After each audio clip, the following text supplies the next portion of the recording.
Hello everyone, this is Diksha Rathore and welcome back to my channel. तो dear, इस video में हम ये हमारा थर्ड टॉपिक है बाल अपराधी, जो विशिष्ट बालकों की श्रेणी में आते हैं जो बच्चे। तो इससे ना काफ़ी क्वेश्चन आपके सभी टेट एग्ज़ाम में बनते हैं, तो प्लीज़ वीडियो को लाइक करें, शेयर करें और चैनल को सब्सक्राइब करें। तो हम डिस्कस कर लेते हैं। देखिए, बाल अपराध का दूसरा नाम है समस्यात्मक बच्चे। बाल अपराध तभी करेंगे जब उनको कोई समस्या होगी, इसी वजह से इनको समस्यात्मक बालक कहा जाता है। ठीक है। तो देखिए, जो अपनी आवश्यकता की पूर्ति जो है समाज द्वारा अस्वीकृत तरीके से करते हैं, मतलब जो अपनी नीड्स को पूरा करना चाहते हैं और समाज में जो एक्सेप्टेड नहीं होते हैं तरीके, उनके थ्रू करता है, तो वो क्या कहलाता है? अपराध कहलाता है, क्राइम कहलाता है। लेकिन वही क्राइम अगर बच्चे करें, बालक करें, तो वो बाल अपराध कहलाता है। ठीक है। समाज के नियमों व कानूनों का उल्लंघन करता है, उनको फॉलो नहीं करता है, तो ये कहलाता है क्राइम। और बच्चे जब करते हैं तो वो बाल अपराध कहलाता है। और 18 वर्ष से कम के बच्चे अगर करते हैं तो बाल अपराध की कैटेगरी में आते हैं। और इनका दूसरा नाम है समस्यात्मक बालक। तो इनको समस्यात्मक बालक भी कहा जाता है। ठीक है। इनकी आयु जो होती है 7 से अधिक और 18 से कम होती है इनकी बाल अपराध की आयु, क्योंकि 7 से अधिक के बच्चे करते हैं अपराध और 18 से कम के, तो वो आते हैं बाल अपराध की श्रेणी में। और एक बात और बोलूँ, देखिए, इसमें ना सभी टाइप के बच्चे आते हैं बाल अपराध में। वो चोरी भी करते हैं, झूठ भी बोलते हैं, ज़्यादा गुस्सा भी करते हैं। तो सभी इस तरह से जो आते हैं, जो समाज में एक्सेप्टेड नहीं होते हैं, स्वीकृत नहीं होते हैं तरीके, उनके अकॉर्डिंग नहीं करता है काम, उसके ऑपोजिट करता है, तो वो कहलाता है क्राइम, बाल अपराध। ठीक है। देखिए, बाल अपराध मनोविज्ञान के जो जनक हैं वो है सीजर लोम्ब्रेसो। तो ये आप ये याद रख लेना कि बाल अपराध मनोविज्ञान के जो जनक हैं वो है सीजर लोम्ब्रेसो। ठीक है। आगे अगर हम बात करें बाल अपराध बालकों की पहचान, देखिए, पहचान हम किस तरह से कर सकते हैं कि ये बच्चा जो है बाल अपराधी है। तो सबसे पहला पॉइंट है शारीरिक रूप से हष्ट पुष्ट। देखिए, एक अनुसंधान में बताया गया है, जो बच्चे बाल अपराधी होते हैं, मतलब उनका जो फिजिकल स्ट्रक्चर होता है बिल्कुल हट्टा कट्टा होता है, मेसोमॉर्फिक, मतलब जिसको कहते हैं खिलाड़ियों से शरीर होता है, इनका जो स्ट्रक्चर होता है वो बहुत अच्छा होता है। ठीक है। चोरी करते हैं वो, लेकिन करते क्यों हैं? क्योंकि उनको समस्या होती है, इसी वजह से वो चोरी करते हैं। उनका शरीर बहुत सही होता है, लेकिन फिर भी उनको चोरी करना अच्छा लगता है, उनकी आदत हो जाती है चोरी करना। तो शारीरिक रूप से हष्ट पुष्ट होते हैं। ओके। छोटे बच्चों को परेशान करना, देखिए, अपने से छोटे बच्चे जो होते हैं उनको परेशान करते हैं, या हम कह सकते हैं डियर, जैसे स्कूल में जो बड़े बच्चे होते हैं, बच्चे का टिफ़िन ले लेते हैं या उनके साथ गलत बिहेव करते हैं, तो ये सभी आते हैं छोटे बच्चों को परेशान करना। वो चाहे किसी भी रीज़न से करते हों, क्योंकि आपके भी स्कूल में बच्चे आपके ऐसे होंगे, आपने देखे होंगे, जो छोटे बच्चों को परेशान करते रहते हैं, है ना। तो ये सभी उसमें आते हैं। या किसी भी बच्चे की वस्तु छीन लेते हैं, या क्या करते हैं, अगर उनको किसी बात से रोका जाता है ना, मतलब क्या करते हैं वो, जैसे अगर कुछ कर रहे हो, खेल रहे हैं, या छोटे बच्चे आ जाते हैं खेलने के टाइम, तो उनको रोक देते हैं बच्चों को, तो वो क्या करते हैं, गुस्सा करते हैं और फिर उनको वो तंग करते हैं, है ना। तो छोटे बच्चों को परेशान करते हैं ये। विद्यालय की संपत्ति को नुकसान पहुंचाने वाले, देखिए, विद्यालय में जो भी सामान होता है, इवन उसमें चाहे ब्लैक बोर्ड हो गए, टेबल्स हो गए, विंडोज़, मतलब तोड़ फोड़ करते रहते हैं। और विद्यालय में, स्कूल में ये नहीं सोचते हैं कि ये पब्लिक प्रॉपर्टी है और हमें नुकसान नहीं करना है, तो वो क्या करती हैं, उस संपत्ति को भी नुकसान पहुंचाती हैं। ठीक है। और मैंने जैसे कि कहा है, बाल अपराध में ऐसा नहीं है कि भी मतलब इसमें जो आप ज़्यादा से ज़्यादा कह सकते हैं बलात्कार वाले ही बच्चे इसमें होंगे, ऐसा नहीं है। क्योंकि बाल अपराध वो भी होता है जो चोरी करता है, ठीक है, और झूठ बोलता है, ये भी बाल अपराध की श्रेणी में आता है। ठीक है। तो सत्ता को चुनौती देने वाला, देखिए, जो अथॉरिटी को चुनौती देता है, जो चैलेंज ज़्यादा करता है ना, चैलेंज ज़्यादा करता है, सत्ता को चुनौती देता है, तो ये सभी जो आते हैं किस में आते हैं, झूठ बोलने वाले बच्चे इसमें ये भी आते हैं। और वफ़ादार ये नहीं होते हैं बच्चे, ठीक है, वफ़ादार नहीं होते हैं, चोरी की लत इनको पड़ जाती है। और क्या करते हैं, माता पिता का कहना नहीं मानते हैं, या हम कह सकते हैं खुद पर कंट्रोल नहीं होता है, अपनी नीड को पूरा करना चाहते हैं, चाहे किसी भी तरीके से करें। ठीक है। और ज़्यादा से ज़्यादा इनकी इच्छा जो होती है बहुत ज़्यादा होती है, बहुत ज़्यादा इनमें इच्छाएं होती हैं, साहस ये दिखाते हैं, है ना, साहस ज़्यादा आगे बढ़ बढ़ कर दिखाते हैं। तो जैसे कि मैंने कहा है, सत्ता को चुनौती देने वाला है, ज़्यादा अपने आप पर कंट्रोल तो नहीं होता है, लेकिन अपना साहस पूरा दिखाते हैं।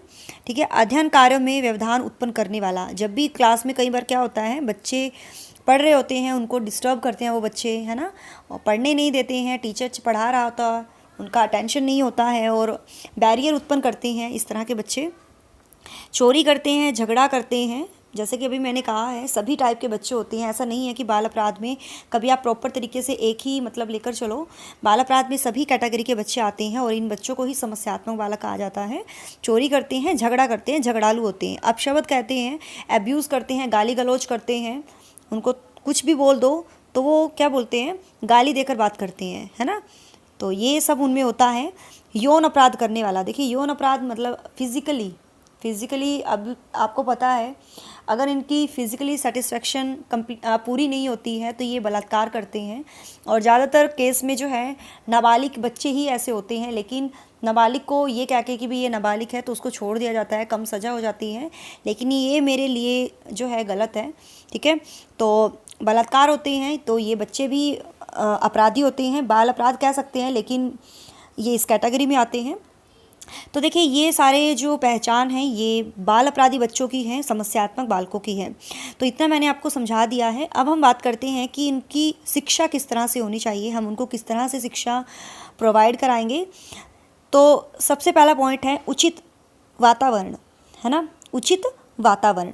देखिए सभी को मालूम है, बच्चों को अगर हम उचित वातावरण देंगे, है ना, कि भाई मतलब ज़्यादा से ज़्यादा हम उनको बताएंगे कि आपको ये नहीं करना चाहिए, ये गलत है, आप उनको समझाओगे या ऐसा माहौल रखोगे कि वो इस तरह की गलती करे ही ना, है ना, इस तरह की वो गलती करे ही ना, तो हम उनको कंट्रोल करा सकते हैं। ठीक है। उचित वातावरण देकर या उचित व्यवहार, मतलब अगर हम उनके साथ अच्छी तरह से व्यवहार करेंगे। सबसे पहले पता है, देखिए परिवार में माता पिता की रिस्पॉन्सिबिलिटी होती है, जिस परिवार में बच्चा रहता है। ठीक है। तो उनमें ना कुछ बच्चे क्या करते हैं, अपने बड़ों से देखकर ही सीखते हैं। जैसे अगर आप क्या करोगे, गाली गलौज करोगे, है ना, तो बच्चे भी आपको देखकर सीखेंगे, है ना। तो बच्चे भी आपको देखकर सीखेंगे। या किस तरह से चोरी करने की, कहते हैं कि हेरिडिटी से रिलेटेड होती है, अगर उनके पेरेंट्स में किसी में भी चोरी की आदत होती है तो बच्चों पर भी जाती है, तो हेरिडिटी से भी ये रिलेटेड होता है। तो क्या करना है, उचित व्यवहार करना है, अच्छे से उनके साथ बातचीत भी करनी है। अगर उनको कोई समस्या है तो अगर उनकी कोई नीड पूरी नहीं होती है तभी वो किसी गलत राह पर जाते हैं, है ना। तो एक बार उनसे बात भी करनी चाहिए, उचित व्यवहार उनके साथ रखना चाहिए। ठीक है। यदि बच्चों के भाई बहन जो है अपराधी होते हैं या, है ना, तो वो क्या करते हैं, मतलब गलत तरीके से चलने लगते हैं, है ना, उनको देख देख कर। तो माता पिता को उनके साथ जो है स्ट्रिक्ट डिसिप्लिन में नहीं रखना चाहिए, मतलब उनसे बात करनी चाहिए ताकि वो गलत कदम ना उठा सके, इस तरह से। ठीक है। निर्देशन व परामर्श उचित होना चाहिए, हर वक्त जो है उनको इंस्ट्रक्शन अच्छी अच्छी देनी चाहिए। ठीक है। उनको प्रॉपर काउंसलर के पास उनको भेजना चाहिए, जो भी उनको दिक्कत होती है उनको पूरी प्रॉपर तरीके से हमें उनको समझाना चाहिए। तो ये बहुत कारण होते हैं, इंस्ट्रक्शंस और काउंसलिंग जिसको आप कहते हो, है ना। तो हमें उनको प्रॉपर तरीके से हर टाइम उनका साथ देना चाहिए, इंस्ट्रक्शन देनी चाहिए कि किस वजह से आप, जो हम कह सकते हैं कि भाई आप किस वजह से जो है दुखी हैं, तो उसको सॉल्व करना चाहिए और समय समय पर इंस्ट्रक्शन देनी चाहिए। ठीक है। अगला जो है युवा गोष्ठियों की स्थापना। देखिए हमें ना उचित गोष्ठियाँ, युवा जो होती हैं, जैसे जो टीनेज में बच्चे होते हैं, उसमें ना हमें ना एक पूरा तरीके से हमें समझाना चाहिए, लड़के हों या लड़कियां हों, है ना, उनको समझाना चाहिए आज की लाइफ में क्या चल रहा होता है, उनको अवेयर करना चाहिए। तो इस तरह से जो है हम उनको शिक्षा प्रोवाइड कर सकते हैं। ठीक है। पर्याप्त स्वतंत्रता, मतलब कई बार क्या होता है, बच्चों को स्वतंत्रता नहीं दी जाती है और वो जो आपसे झूठ बोलने लगते हैं, आपसे बात नहीं करना चाहते हैं। कई बार बच्चे छुपाने लगते हैं बात को, और अगर उनको पैसे चाहिए होता है तो वो मांगते नहीं है, सीधा चोरी करने लगते हैं। तो उनको ये इंडिपेंडेंट उनको बताना है कि भी आपको जो भी चीज़ चाहिए आप पूछो, चोरी ना करो, लेकिन आप मांग सकते हो, इवन मांग सकते हो, ठीक है। कि चोरी करना गलत है, आपका समाज में जो है रिस्पेक्ट चली जाएगी, आपको लोग गलत तरीके से देखेंगे। तो ये सभी चीज़ें हैं जो हमको बच्चों को समझानी चाहिए। तो पर्याप्त स्वतंत्रता बच्चों के लिए होनी चाहिए, ज़्यादा नहीं लेकिन थोड़ी बहुत तो बिल्कुल हो।